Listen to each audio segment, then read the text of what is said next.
Magandang araw mga ka-horror. Nandito na naman po ako para maghatid sa inyo ng mga video ng tungkol sa multo.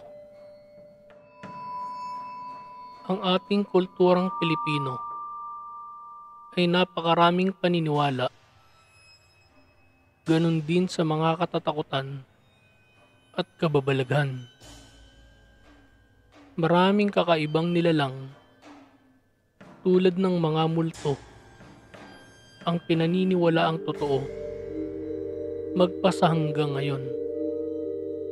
Gaya na lang ng mga video na ibabahagi ko para sa inyo. Tara mga ka-horror, at sabay-sabay nating panoorin ang mga videong ito. At kayo na po ang bahalang humusga kung ang mga ito ay totoo o gawa-gawa lamang. Wala ding nakakakilala sa lalaking ito sa lugar na iyon. Kayo na po ang bahalang humusga mga ka-horror kung ito ba ay totoo o gawa-gawa lamang. Ang susunod naman na video ay kuha rin sa CCTV sa isang barangay hall. Makikita ang isang barangay tanod na naka-duty noong gabing iyon. Libang na libang pa ang tanod habang nanonood ng TV. Pansinin nyo mga ka-horror ang monoblock chair na nasa harap niya. Bigla itong gagalaw.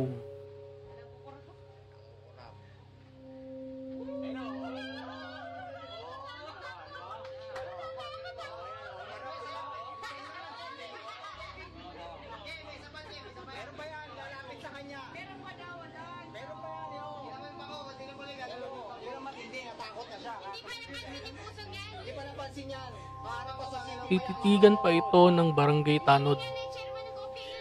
At sa pangalawang beses ay gagalaw ulit ang upuan. Marami ang nagsasabi na may mga kababalaghang nangyayari nga daw sa sinasabing barangay hall. Kayo na po ang bahalang humusga mga ka-horror kung ito ba ay totoo o gawa-gawa lamang. At ang huling video naman ay nangyari sa bansang Korea. Mapapansin ang isang babae na nagvi-video sa kanyang sarili. Pagmasdan niyong mabuti mga ka-horror ang pintuan sa kanyang likuran. Ito ay biglang bubukas. Mapapansin ito ng babae at kitang-kita na siya ay natatakot. Maya-maya pa ay ang silyo naman sa kanyang likuran ang gagalaw.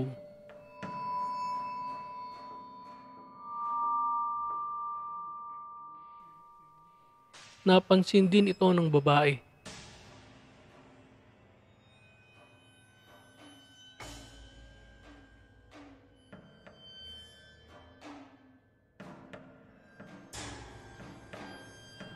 Kaya nagmamadali siyang lumabas ng bahay. Titigan niyong mabuti mga ka-horror ang silyon. Dahil may lalabas dito na isang imahe.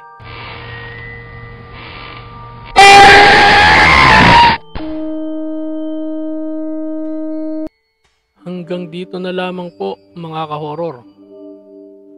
At samahan nyo kaming muli sa mga susunod na kwento ng katatakutan at kababalaghan.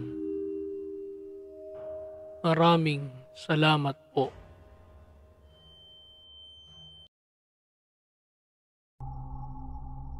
Isang kwentong katatakutan na naman ang aming naibahagi sa inyo.